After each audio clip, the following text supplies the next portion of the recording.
telepathic. Like, dun dun dun.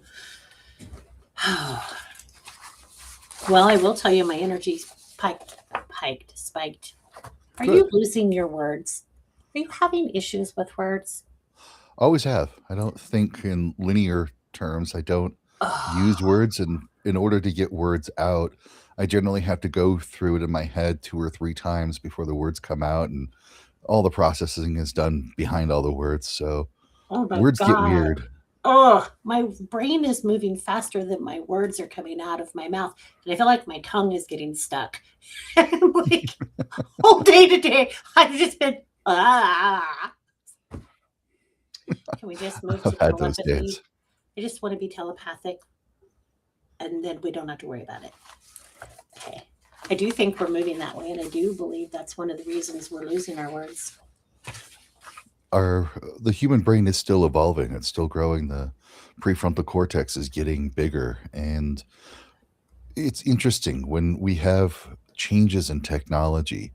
The Yeah. human mind, not the brain necessarily, but the mind reorganizes into working to a new way.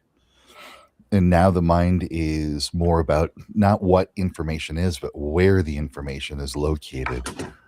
And so people's minds are processing different all the time. And I do think when we look at natural selection, that nature tweaks with genetics based on the environment. There's epigenetics where there's the emotional reaction to environmental conditions will trigger certain genetic responses, but then there's mutation on top of that, and that mutation is an evolution to the environment.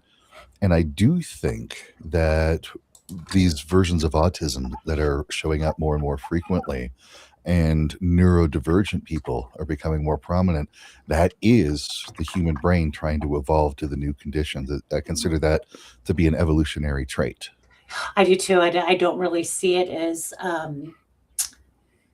I don't really see it as a negative or something that should be labeled as bad or there's something wrong with them. I really do believe that they are probably more advanced than we are. Yeah. So Absolutely. um, I was going to say something about that too, and we'll see if I can get that idea back. Welcome everybody. Come on in, join. Say hi, introduce yourself, bring a friend, click hi or click share, click hi. See my words, my words, and this is just water. Uh-oh. I don't drink. You don't want me to. I don't either. I feel like I'm crazy enough without it. I don't need false courage. I have my own. Oh my goodness. Hi, Danette. Hi, Kathy. Hi, Tana. So make sure and like and share, you guys. Invite some friends. We'll be on for a bit. We have some really fun conversation this evening. Um, Danette, can I call you out? She is so fun. Anytime I connect with her, I feel like we go to talk to aliens. How do you feel about those? I want the day to come when one of these crafts land in front of me, the door opens, and something walks out. But I've had experiences in the past that can only be attributable to extraterrestrial contact. And when I work with clients, I'll tell you one of those in a moment here. But when I work with clients, I always invite their guides, and the Yes. whisperers, my guides, are with. Yes. And I started noticing for a number of clients that there were blue people showing up. And I'm like, what are these blue people? So I kind of reached out to them, kind of felt them out, talked with them. And I started to get the impression that they were people born on another planet. And I'm like, okay, well, that's interesting. And then I noticed the same type of energy in a number of my clients were showing up, that their energy was matching something that wasn't terrestrial in origin. I'm like, well, that's interesting. And then the Whispers got this harebrained idea one day and said, hey, we're going to give you an online course to teach about shadow work for star seeds. And I went, no, no, no, no, no, I'm not going to do it. But I took the download, typed up the documents, I put it all together, and I went, okay, well, that's interesting. And then I just kind of let it sit. And then when I right? was doing another interview somewhere else, I just kind of blurted it out, the starseed wound. And I got people coming to me and asking about starseed wound. And I'm like, I don't want to do that. And when the whispers are like, hey, you really should put this out there. And I'm like, no, that's not what I do. It's not who I am. It's not where I'm going. For 2 weeks straight, every client, every student I had brought up the subject of star seeds. And I'm like, fine. So now there's an True. online course on my website called Transcending the Starseed Wound. And that's how your guides work. Whenever we think we know where we're going, they will constantly, when they're trying to teach me something new, like you just said, a couple of weeks worth of clients, and that's all we talk about. I'm like, okay, okay, I get it. We're talking about this. We're doing it. It was very odd. I'm just like, okay, okay. I mean, Yeah. it's still up there. I don't really promote it because it's not really in my purview. It kind of feels weird that it's there, but it's there. Well, And they so, wanted it there for a reason. yep. So if anybody is looking to transcend the starseed wound and what the starseed wound is, and this will help sort of what we're talking about a bit, is that these beings born on other planets, we can think of them as fifth density or higher, Right. and we're on third density. And the reason why they come here, especially at this time, is we're at that threshold of collective evolution, but it happens one person at a time, not like a mass ascension event. That there's never going to be a mass ascension event, never. But they're here to understand the human experience from the human point of view and then When bring what's that? Can I ask you about that real quick? Mass ascension event. What do you mean by that? Do you mean like everybody dies, blah blah, or do you mean that we're all ascending at the same time? Yeah, like there were those reports of December 21st, 2012, something was going to happen, and then all of humanity would bump up into fourth density, and we'd all have Oh, this mass awakening.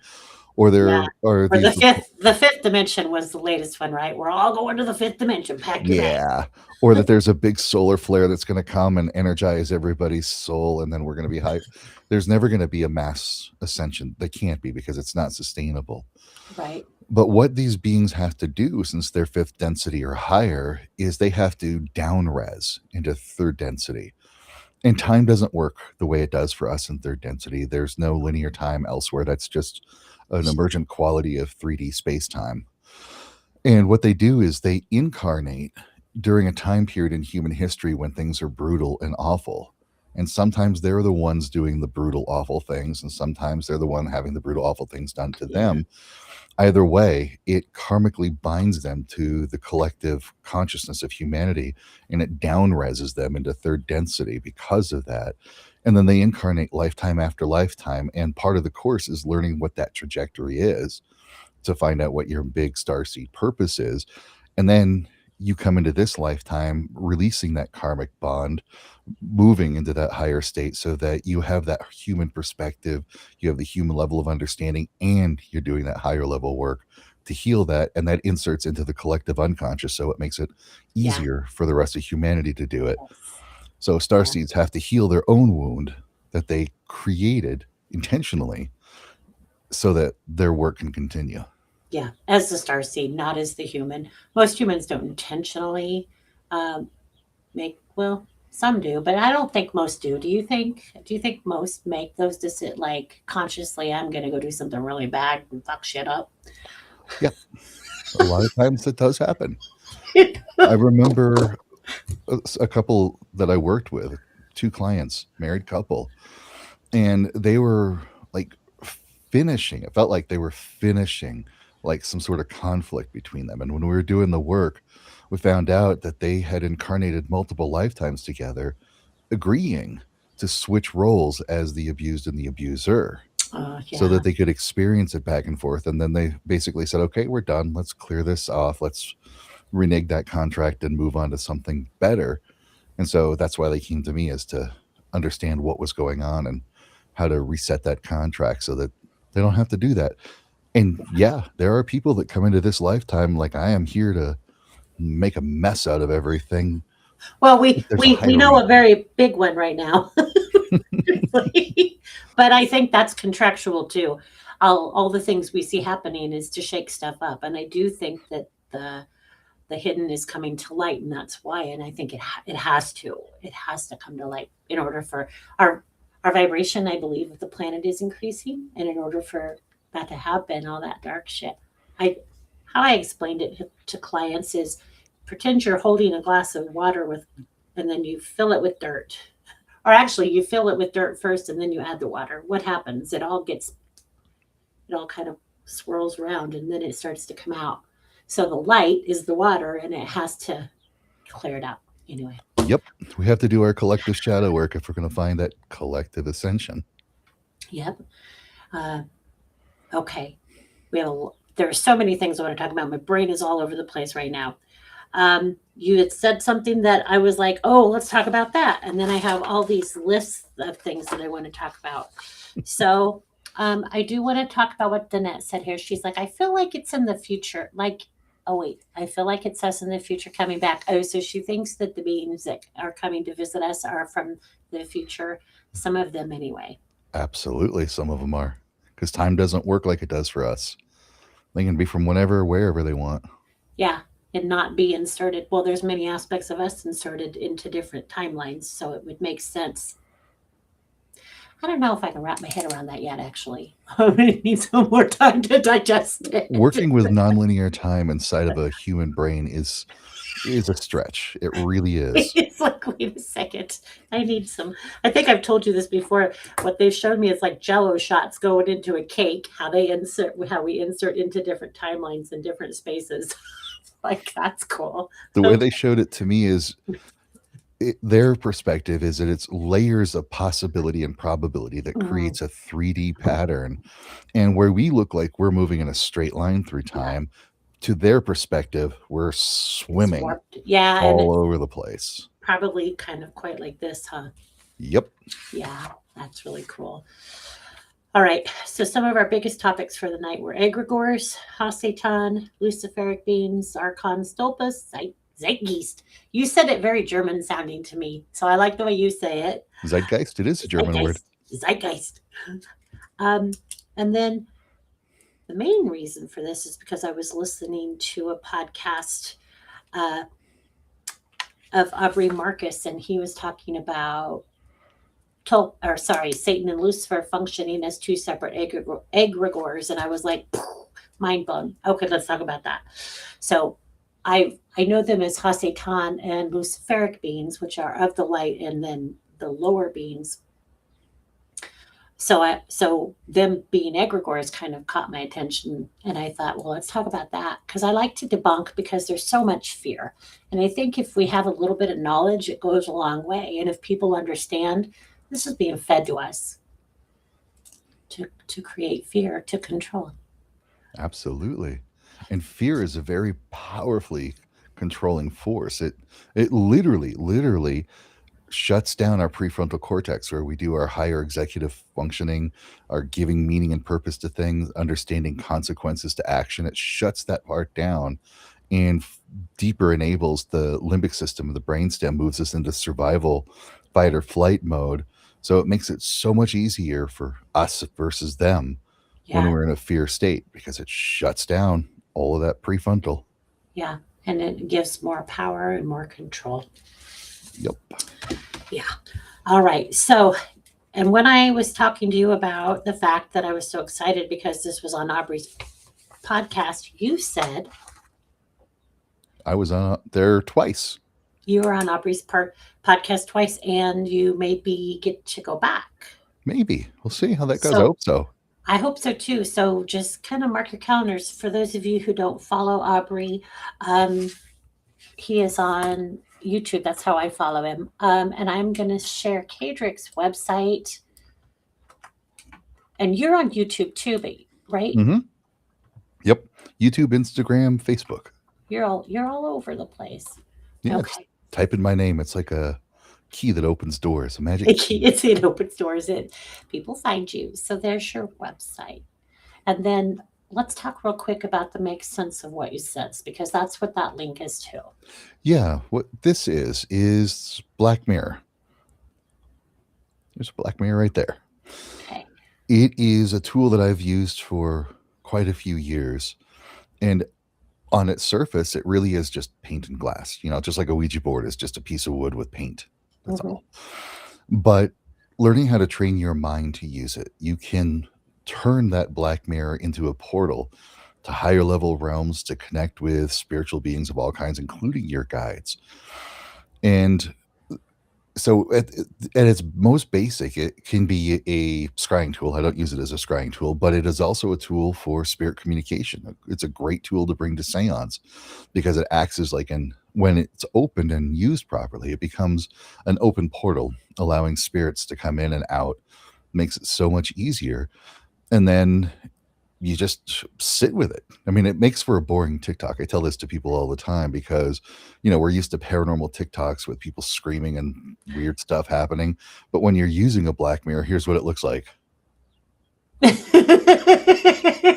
That's pretty much my face all day long, I think. Just That's all it looks like. But what you're getting, it's like I call it the silent seance for a reason, because you're getting these downloads, you're getting these insights, you're getting that guidance, that awareness, that understanding at a deep level from higher level beings.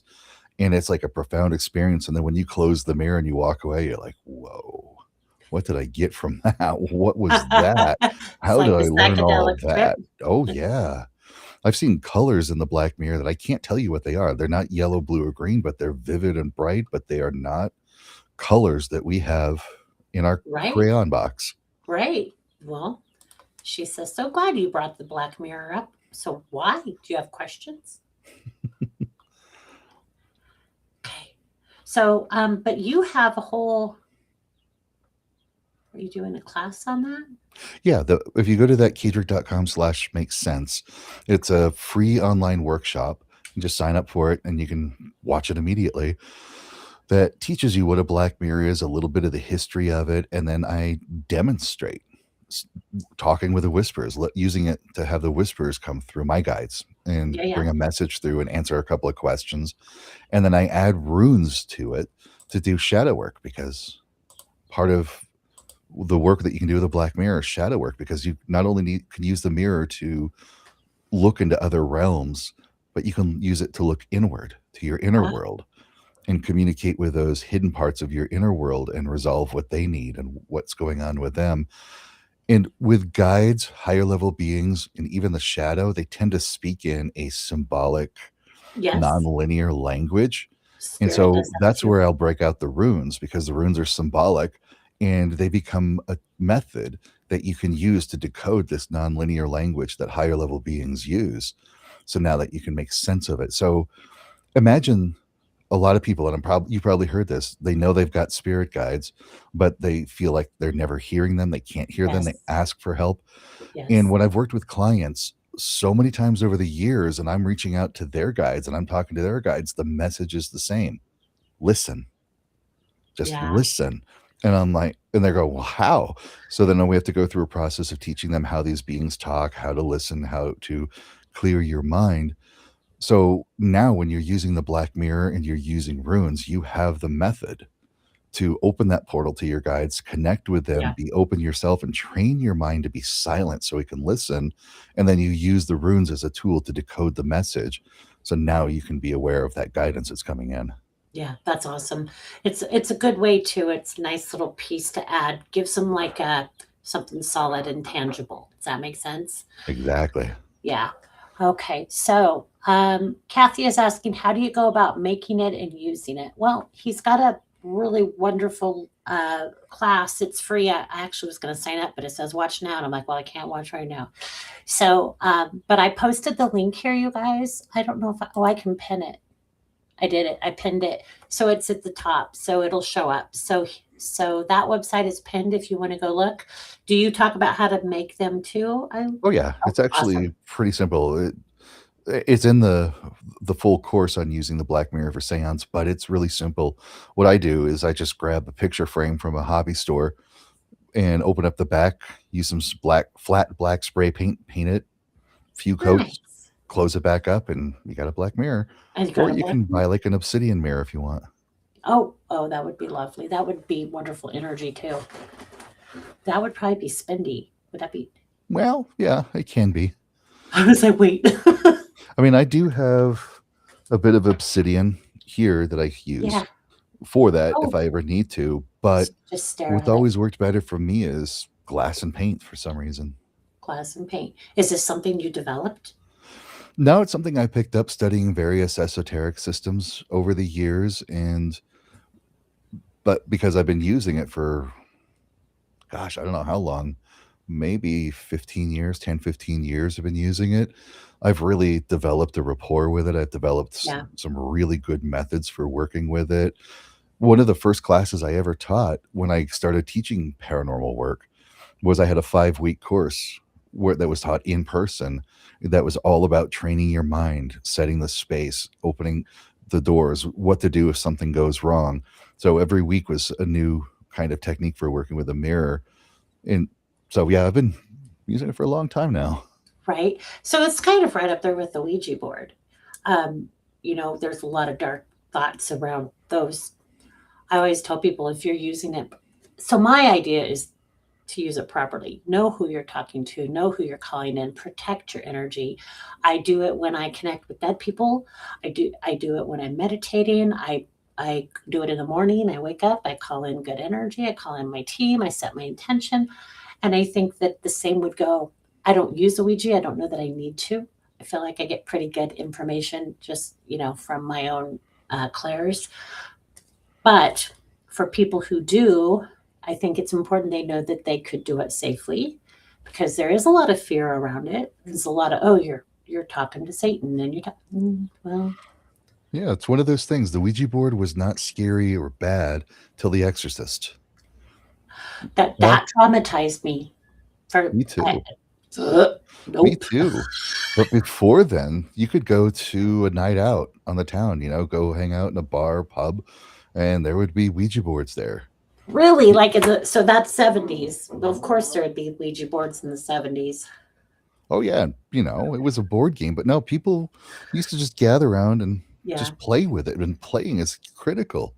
Just to play with it and have fun with it. Once upon a time, and my wife and I want to restart this.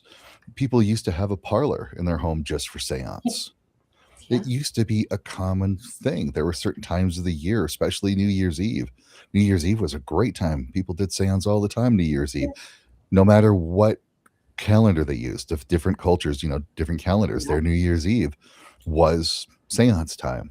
You Yeah. know, there's Walpurgisnacht at the end of April. There's Halloween Samhain at the Yeah. end of October. Those are great times. Birthdays, family celebrations. There was a common thing to just call spirits and hang out with them. And it's only been in the past several decades that it became so scary, so awful, so bad. And it doesn't have Why to do be. you think that is? Why do you think? Because I don't know that. Well, fear has always been used to control us. You can go back to the Dark Ages. Um, but why do you think it's ramped up so much? Because it's the media. It gets attention. I mean, like if we were to even just look at the news, I still keep this in mind because it was just so appalling. Watching morning news that was like a network news broadcast, and they were closing to go to commercial, and they're like, after the break, millions of people take this medication and have been taking this medication. A child just recently died while using this medication. Tune in after the break to find out if yours is next. It was like, Yeah, come on. they're putting that. So we all, I believe, we choose to some degree how we're going to pass. And when they put that into everybody's energy, it's pushing that fear onto every single person. So I don't. Yeah, Yeah, the paranormal used to be a normal, natural part of our world.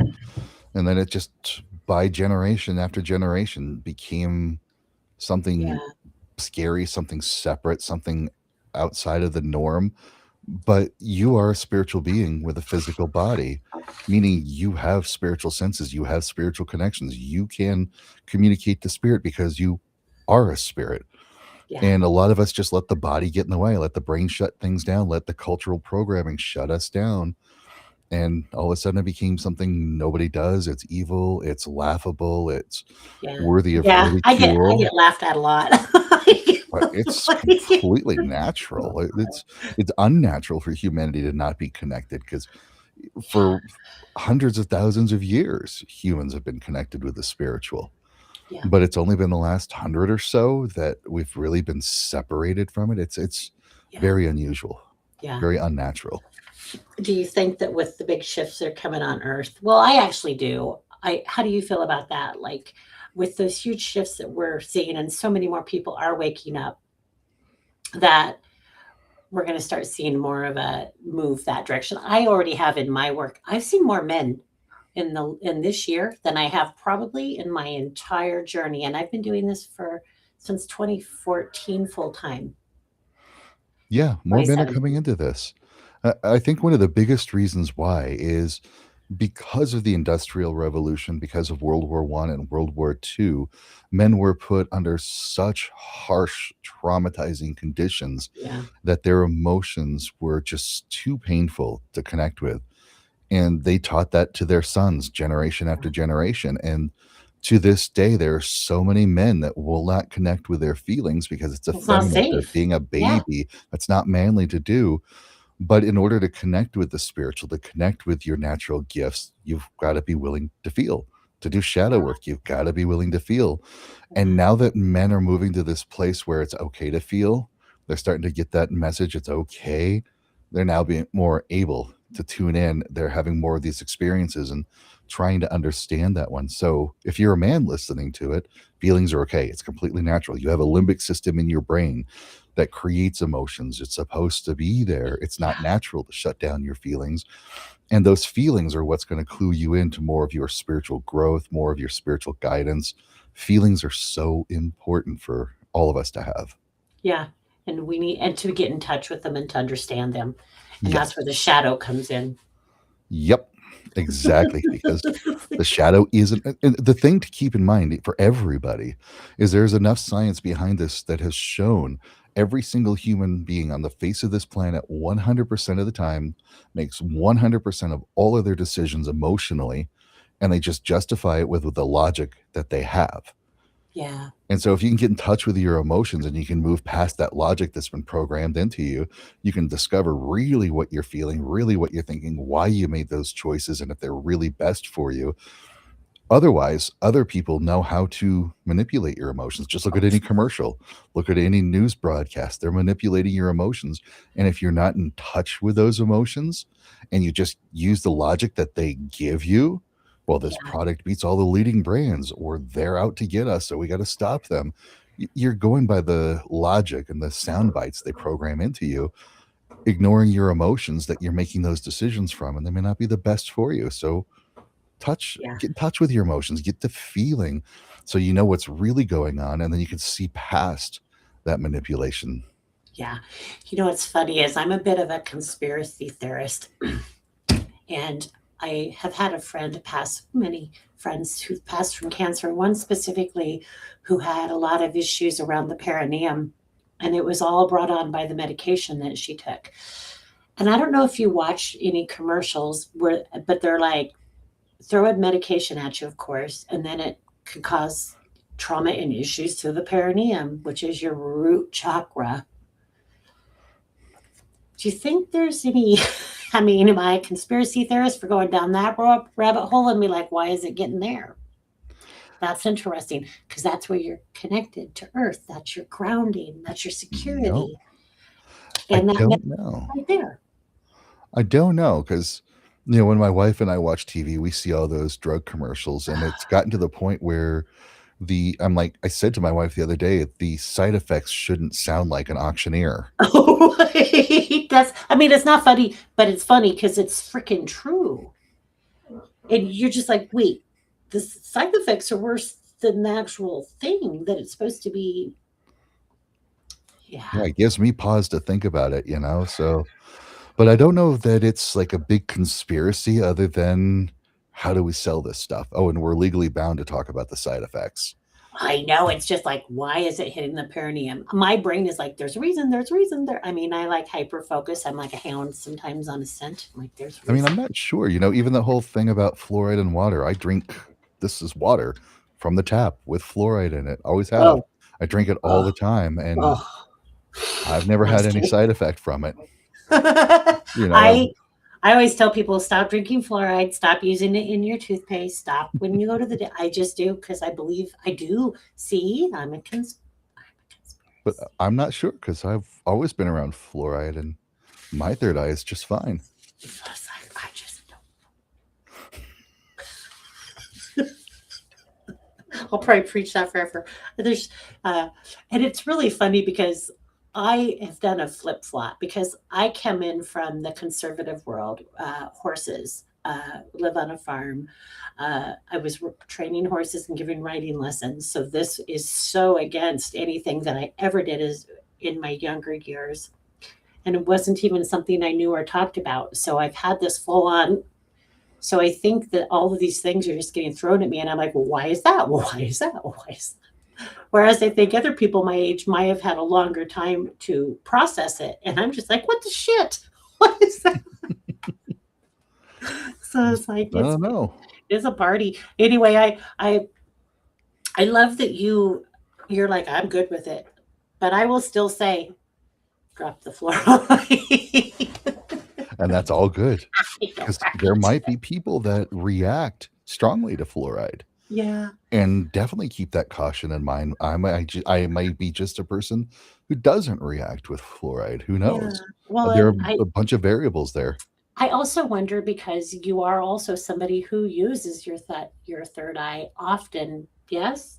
So Constantly. maybe so I would suspect there's a difference there. If you're using it and you're doing all this work, it's I would say it's probably more active. What I'm getting in my head is I'm like literally seeing like the calcification being blown off. That's just my weird imagery, but I am kind of feeling like that might make I don't know. I might be reaching, but that's what I'm feeling Yeah. like right now. But that's where egregores come from. Those collective stories that we've been told, that we're told over and over again, and they're so believable because they can be. Not all egregores are fear based, but Yeah. we just hear those so many times, and Yes. collectively we feed our belief into that, and then all of a sudden, here's an entity that feeds off of that belief, and it's going to do whatever it needs to do to sustain our belief that, Yeah. oh, this thing is real, it's there, it's doing this. And then people go, see, there's confirmation. I'm right. It's real. And well, you are right, but you're also its creator. It wasn't there originally to mess with you. You created it to mess with you. Yeah. And I want to dive into that. I'm going to throw this one up on the screen if that's okay, because I know Yeah. where she's talking about a conspiracy. So this girl lives just down the road from me in a town called Sela, and there's all kinds of stuff. I have a very dear friend who lives there, and his little one has a lot of issues going on Ooh. because of the water.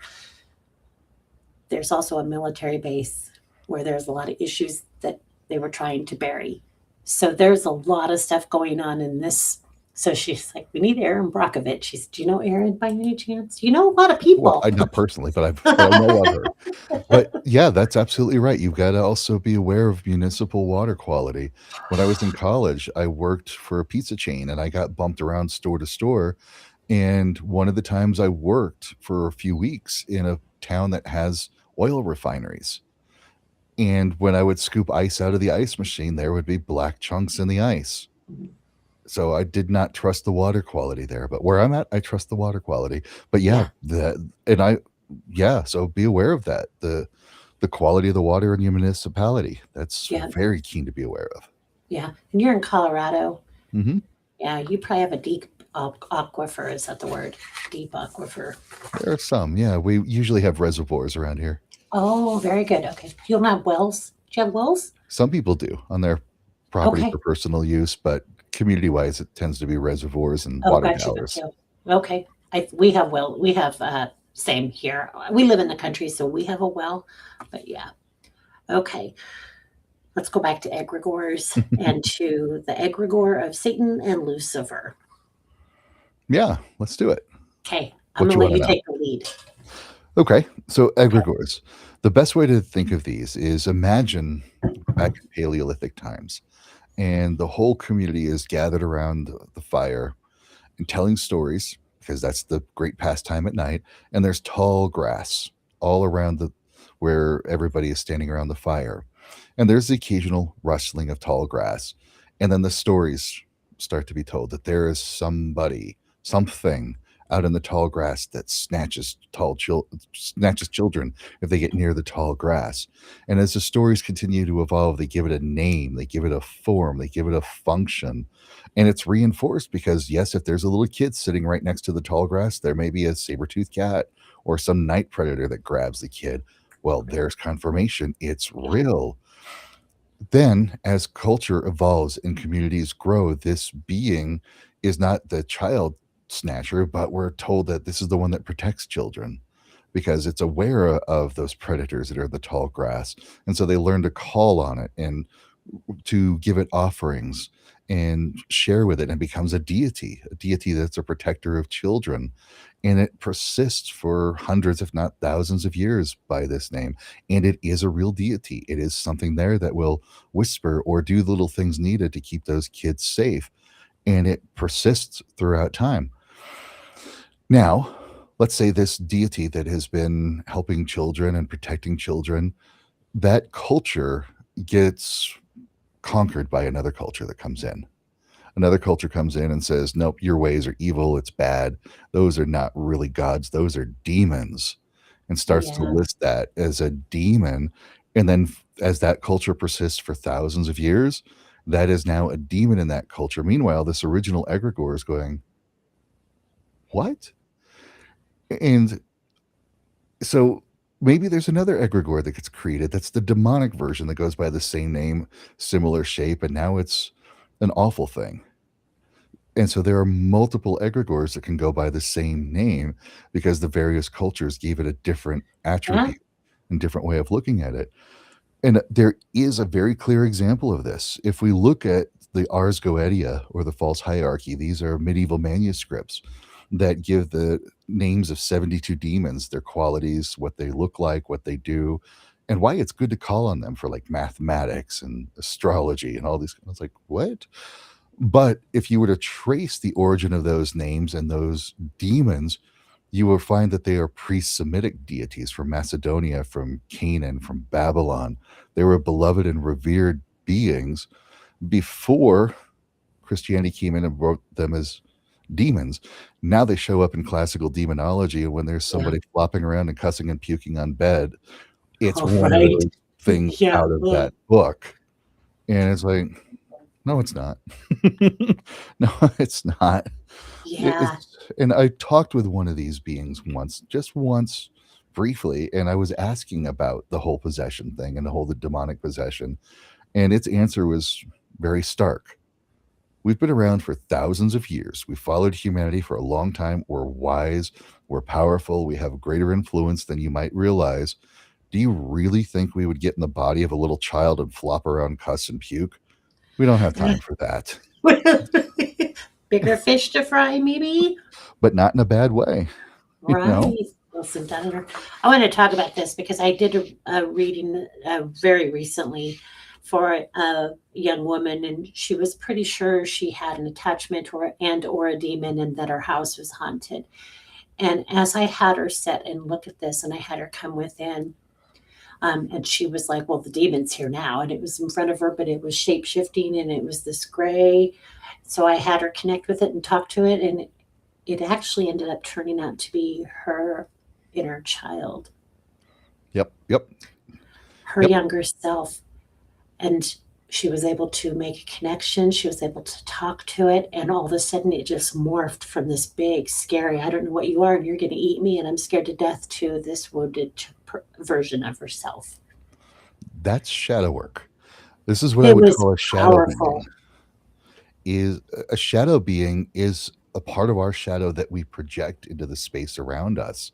And it will take those forms and it will do whatever it needs to do to kind of protect itself, just like a shadow does. It's a little twisty, a little tricky because it's trying to keep itself safe. But my solution to the fact that it could be an egregore, it Uh, could be an awful person because spirits are still jerks like they were in life. It could be a part of your shadow you're projecting, or you could be misidentifying what's in the house because there are numerous Yeah. reports of people having paranormal experiences that aren't bad. They're just weird. They're a little unsettling. And then somebody comes in with a predisposition that it's all demons all the time and that it's here to attack you and hurt you. And now that creates that fear state and they have more problems. But my answer to this is treat it with compassion. Instead of going, oh my God, what are you going to do to me? Say, oh, do you need help? Is there a way I That can right help there, you? that And right it's there, that's powerful. hugely powerful because if it is a negative entity, if it is somebody that's malicious or something harmful, that compassion energy is going to be poisoned and chase it away. But more than likely, you're misidentifying and misunderstanding what's going on, and you Yeah. bring that compassion to it, and everything changes. Just like you find out it's a projection of the inner child, you bring that compassion. It's like, oh, you just need to be loved. You Okay, just need to be cool. loved. You need, and I always tell people, you need to thank your body because it's trying so hard to help you. It's trying so hard to make things make sense. And our brains are freaking powerful. Extremely. Dude. I mean, the things that we can do, a disassociation, just, you know, I have also seen us, because I've done this myself, get stuck at a certain age where you grow up, but when you are traumatized or something that traumatized you as a child happens again, you go back to that reverted You aspect do. of yourself. You And, do. and It's you, not an adult in the room. It's just you no, for that moment revert to your 8-year-old, 10-year-old self because your 10-year-old self learned how to survive that situation and your psyche is going, "Oh, we're doing this again. I know what to do." yeah. Yep. If you've ever had somebody tell you, well, you need to grow up, I would suspect there's a part of you that's trying to. Yep. Yep. But that's why those egregores too can have those names is because it's that fear-based installation by telling the stories, by the community believing in it. Now, if we go to I'm going to kind of come at this a different direction. Coming back to the black mirror, the way I teach people to use the black mirror is don't call on spirits with names. Don't call on beings with names because names have become corrupted and polluted, and Yeah, spirits don't use names anyway. They have yeah. other means of connecting, they have other means of identifying themselves. It's what I call agnostic evocation. And evocation is calling a spirit into the room, where invocation is calling it into you, into, where you're willing to have that spirit come in, like channeling kind of thing is Mhm. invocation. Evocation, they're just in the room with you. Now, agnostic is different from agnostic. Agnostic means we can have spiritual experiences, we can have a connection to the divine, but we do not have the words to describe it or define it. It's ineffable. And so, talking about what a sacred experience is like or spiritual experience is like is almost pointless because we don't have the words to use it. Well, we do allegory, metaphor.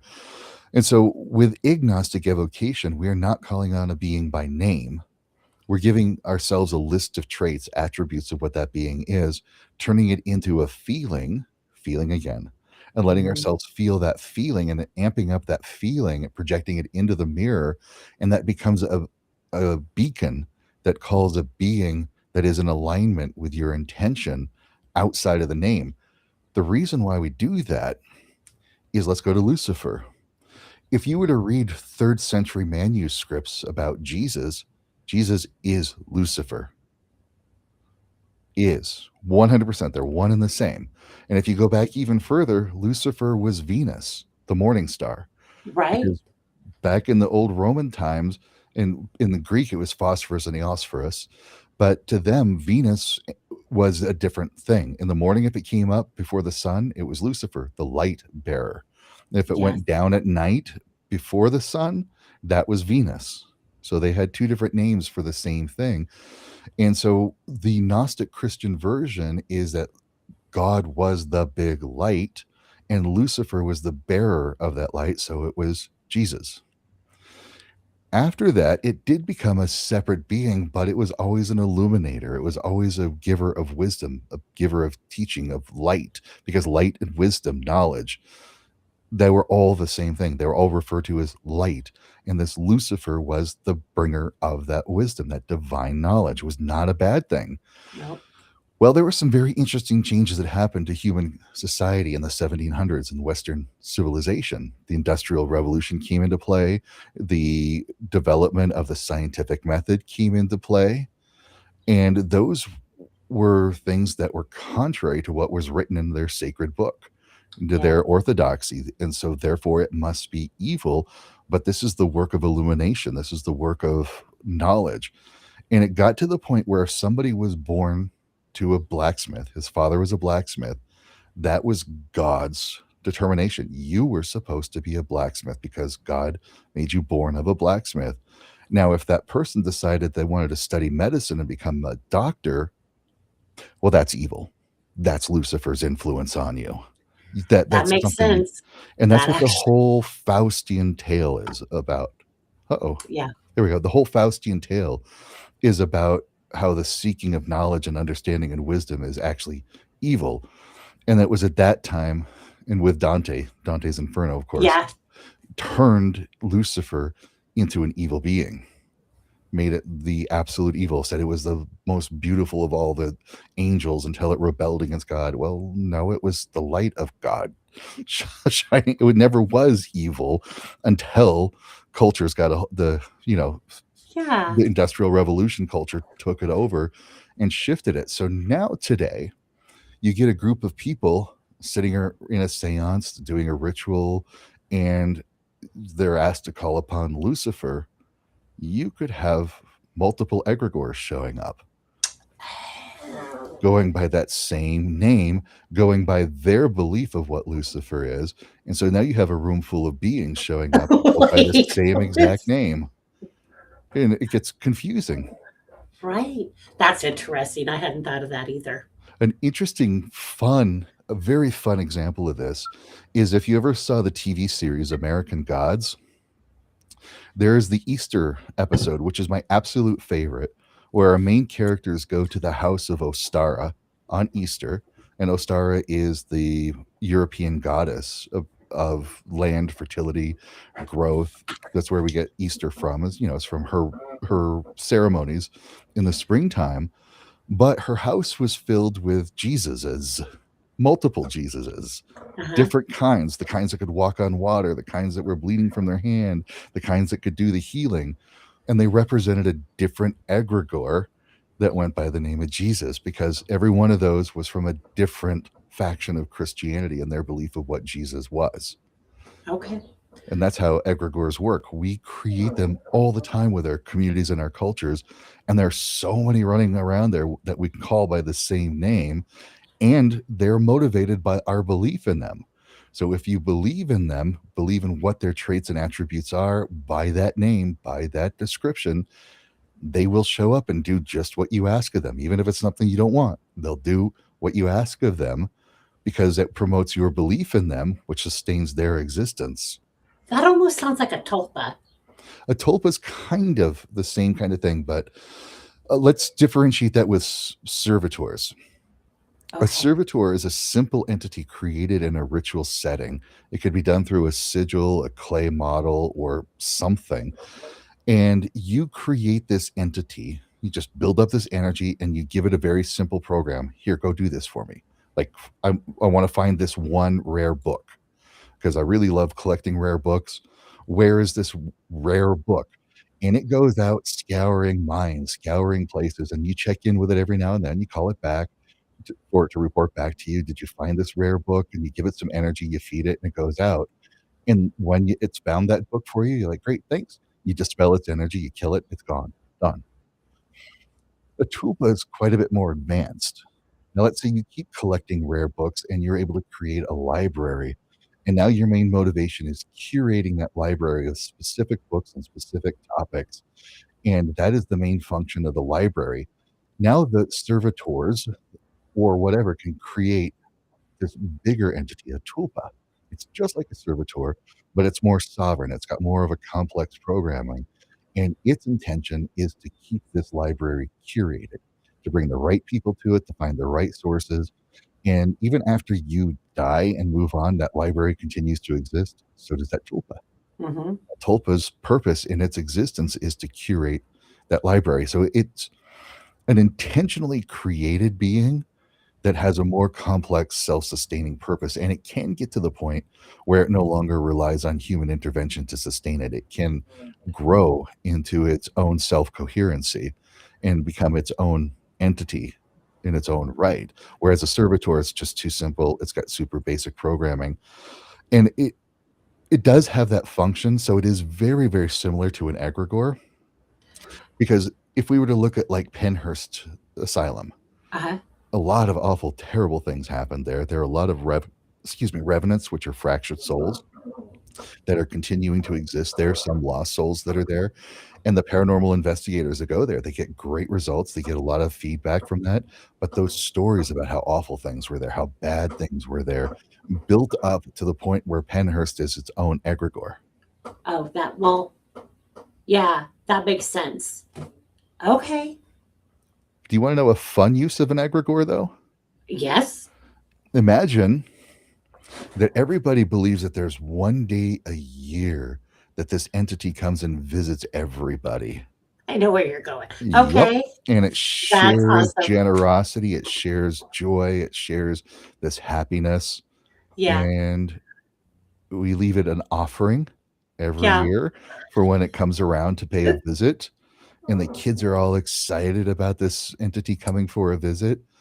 And you know it's true because when that night of year comes around, there's a little crispness in the air, a Yeah. little bit of magic in the air. Everybody seems a little friendlier, a little more magic minded. Yeah. And we're all there. And that egregore is Santa Claus Yeah. visiting us on Christmas Eve. That is so. So okay, now I need to know where they reside. Is that something that resides in our realm? Is that something that Very good goes question. all here? When we're talking about densities is such, we can't quantify, but we do. There's seventh density, sixth, fifth, Right. fourth. We live in third density. Yeah. You can't really quantify it. But if we were to say our reality, our three-dimensional reality of space-time is third density, maybe the spirit realm, and I'm just saying maybe, is fifth density. This is where sovereign, self-coherent beings live that we call spirits, that we, not quite angels, they're in a higher level, Yeah. but it's the spirit realm. Our afterlife is fifth density. There is a layer in between, fourth density, that is really close to the electromagnetic spectrum, but not quite. But it's also close to the spirit realm, but not quite. And this is where we can think of our sandbox. This is our playground. This is where we're creating thought forms, egregores, tulpas, servitors. They are energetic beings, but not quite spiritual beings, but they Okay. reside there. And it's really important to understand this ethereality, this ether realm, because we are still a part of it too. Right. Because in the spiritual realm and spiritual reality, of course, there's no time, but there sort of is in the ether reality. There's no time. They're really not really form. Like when you move to the higher levels of the spiritual realm, you lose form. You're just like this energetic thing that is conscious. It's a self-coherent energy system. But in order to exist in the human third density realm, there has to be a suit that you put on, a Mhm. layer that you put on that's made out of this fourth density ether reality. Alan Kardec called it the perispirit. The Old Norse call it the Hamr, spelled Hamr. We call it the ethereal body, the spirit body. It's just a thicker layer of spiritual energy that creates that interface between the physical body and the spiritual form. And so we are also etheric beings. We're Yes. also fourth density beings, which is why we can manipulate things in fourth density and why they can manipulate us, because that perispirit has emotional content. It has all of the communication capabilities within it. It's why how we do spiritual healing, because if you're healing, putting that healing energy into the spirit body, it will create healing in the physical body and vice versa. This is why Yeah. you'll see holes in auras, because the auras, your visual representation of this perispirit, this spirit body. And so Okay. we are also these fourth density beings, because it's like a suit that we wear so that we can interface from our authentic spiritual self with our physical self. And so Very that's why good. this Okay. ether reality is a playground, and that's where we'll find egregores, tulpas, servitors, thought forms. They're all in this ether reality. Okay. So I want to go visit that. I do want to say really quick for anybody who might watch this later is that you can still see things and stay safe because I know that the thought of maybe going and looking at this kind of stuff might scare the shit out of people. And there was a time I would have ran the other direction as well, but now I know how safe I am. Absolutely. And so I think my biggest lesson for people is if you know you're safe, you're safe. But if you don't think you are, you're Right. correct. Exactly. And I will tell this to people all the time. It doesn't matter what spiritual symbol you use, a cross, a Star of David, a pentagram, Thor's hammer, doesn't matter. They all work if you feel safe. If you Yeah, if you know that believe you're it. safe with that around, then you are 100% of the time. But that's how you connect with these unwanted beings, is being afraid of them by thinking that they have control over you, which they never do, thinking that they can hurt you and harm you, which they never can.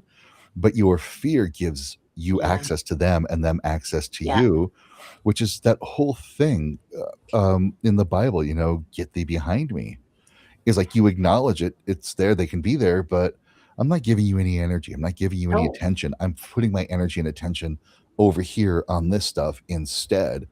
And those things literally will leave you alone. It's like you move into another layer of reality where you don't exist to them.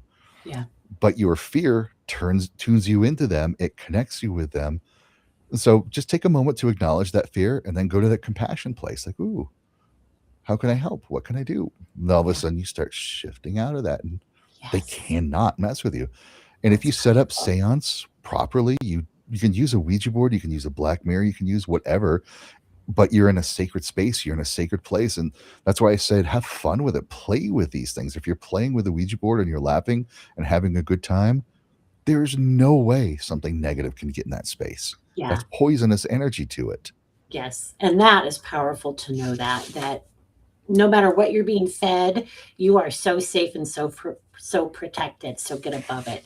I want to pull this one up real quick. So Jessica says, as an empath, how do I protect my energy from all the negativity? It drains me so quickly, and I feel awful after absorbing it.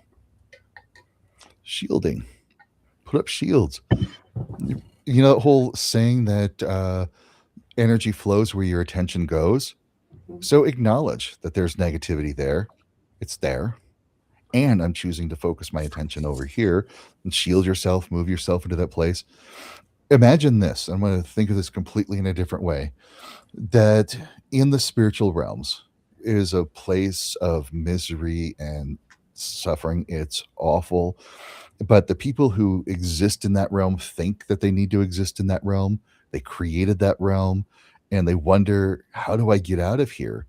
There are guides, higher level beings, compassionate entities that go into that realm, wait for a person to have a little glimmer of light, a little glimmer of hope, and then help to guide them out of that place. Well, this place is so pervasive and it's so inundating that most people who go there think that they're locked in there forever. So, how do these higher level beings do what Yeah, they do without getting contaminated, polluted, corrupted by that? Well, they acknowledge, yes, you're suffering. Yes, this is miserable. And I'm here for compassionate work. I'm here for this higher level work. So they stay connected to their purpose. They stay connected to that light and they can move through those realms and give the assistance that's necessary without being sucked into it. yeah, You can do the same thing as an empath. Keep yourself connected to the sacred, to the higher levels. Acknowledge that there's that negativity that's there and that you are a light being to yeah, help ease that. And you will still be aware of it, but it no longer takes from you because you're not in tune with it. yeah. I call it a spiritual condom where I pull light over myself just to like I am protected, I am safe, I am protected and connected at all times. So I just imagine myself surrounded in light. So Yes. yeah, yeah. You could call it whatever you want. That's my weird word It's for it. perfect. The perfect metaphor. It's like, And that's why we have to use metaphors because we don't have the words to describe what it is. Yeah. So we come up with metaphor, we come up with allegory and mythological constructs. And when you read some of these ancient texts, the old texts, and you come across these allegories and mythological constructs, they weren't trying to obfuscate anything. There was Yeah. nothing being obscured. They were Yeah. using the only means they knew how to convey what they were experiencing. They Yeah. were being very open, honest, and clear. They're not hiding anything. It's just Right. that was their level of understanding in words to express what they were experiencing. Yeah. I love that. Okay. So, and then Samuel says, I know I'm safe and protected. Yes, you are, sir. Yes, Yes. you are. And Okay. the thing that I do want to help understand with that is more than 90%, literally, if we're going to quantify it, more than 90% of the spiritual realms and spiritual activity is benign to Mm, beneficial. It really is. But we're hearing the scary stories so often. exactly. I mean, a metaphor to use airplanes. Thousands of airplanes fly across the skies all over the world, thousands and thousands of them all the time. And then several months will pass and you hear about one Yeah. crash. And then you hear about it so much. And then your cognitive bias goes in and helps keep you safe. It's like, oh, I'm never flying. Look how dangerous they are. Look, it's like, Right. no, that's not right. They're Yeah.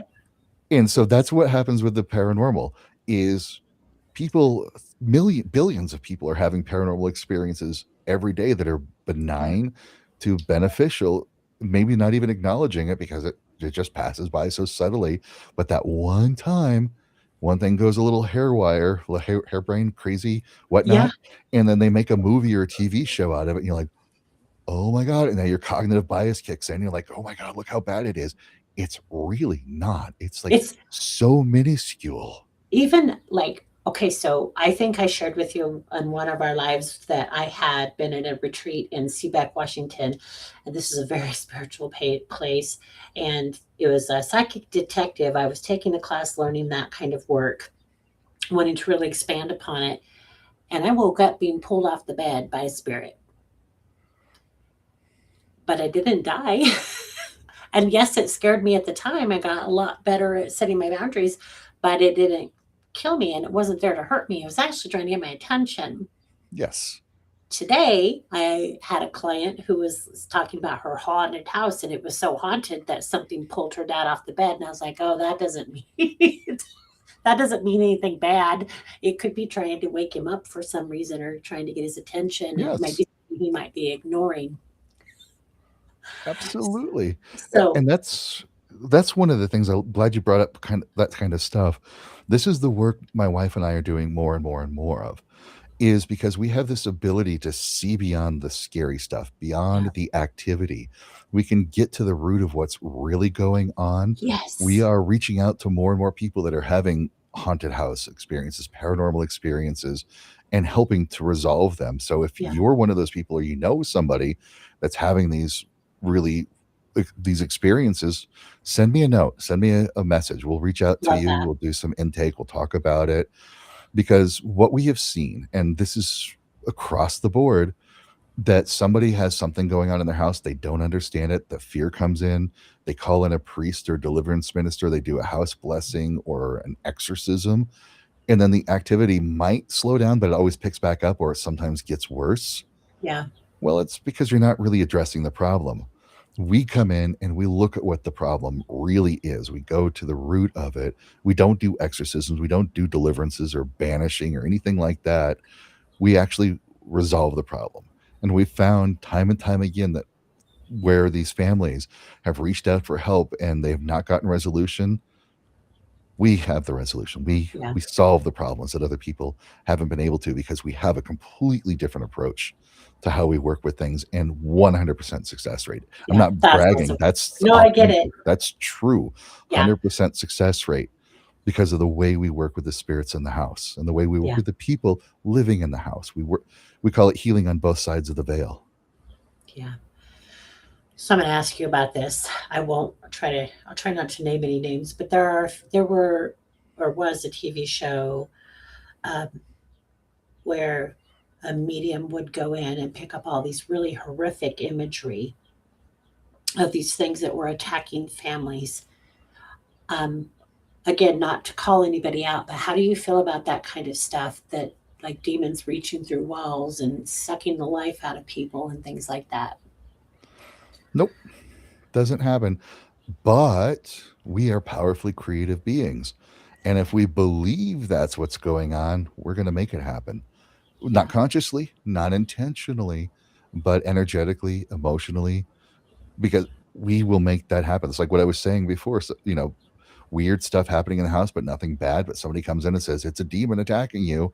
Now the Yeah. bad things start because that fear Yeah. kicks in. And yes, I've been to places where there were not really good things happening, really scary Yeah. things happening. And again, it wasn't a demon. I've done this work literally my entire life, and I do mean literally from Yeah. From childhood. birth. I've been around You're this. in the womb. Yeah, it's really in the womb. No joke. I mean, Right. seriously. And I've been doing this professionally for over 30 years. I've seen some scary things, but they don't get resolved fighting fire with fire. They don't get resolved demanding and getting it out of there. It gets resolved by communication and understanding, allowing that Could healing. we could take that away with all of our world problems, couldn't we? Communication. What's interesting is I finally got a chance to see that movie Discovery Day, and I honestly think the extraterrestrials and the action sequences were an excuse to make the movie, because the real point of the movie was learning to listen to each other, learning to listen to yourself, learning to listen to your inner mind. They say in one part of the movie that if there was more empathy in the world, that could be used to solve all of these problems. Yeah. Empathy. Yeah. And I think that movie was more about ascending consciousness, moving consciousness to a higher place of being by learning to listen to other people, listen to guidance, and having that empathy. Because Yeah. one of the things about the movie is interesting is the bad guys always use violence, guns and explosions and destruction to try to get their problems solved. The good guys, 100% of the time, resolved the problem through an emotional connection, through empathy. 100% of the time, Yeah. there was a nonviolent solution to I all of love these that. violent situations. And I I think the haven't extra seen it yet. I was supposed to go see it, and then something happened with a friend, so I couldn't go. But my husband went and saw it. He was had a kind of mixed emotions about it, but I plan on going to see it. For a lot of different, a lot of people. What is that word when you neither love it or hate it? You're just kind of in the middle there. melancholy? Yeah, no, Whatever that word is. but that's the approach that my wife and I take to working with the paranormal. Is there's no violence, there's no hostility or aggression. It's listening, it's empathy, it's understanding, and 100% of the time it resolves it. Yeah. That's why you don't have to be afraid of it, because Yeah. there really is nothing to be afraid of. I Never think was. I've only had one time.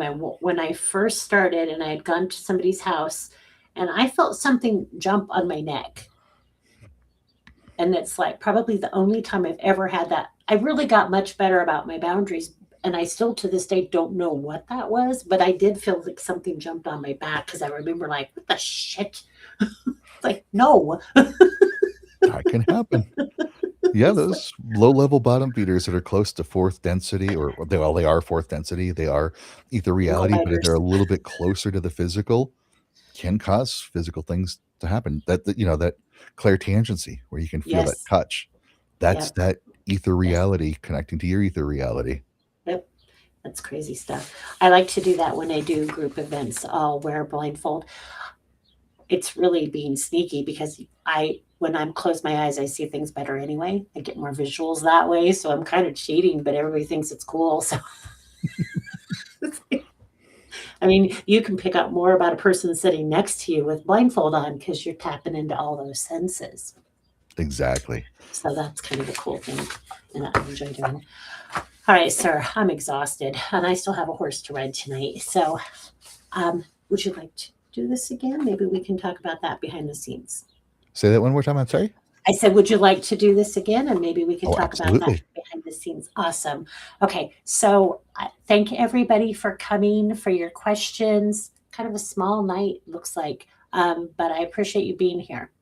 Okay. And so I'm going to go ahead and close. It is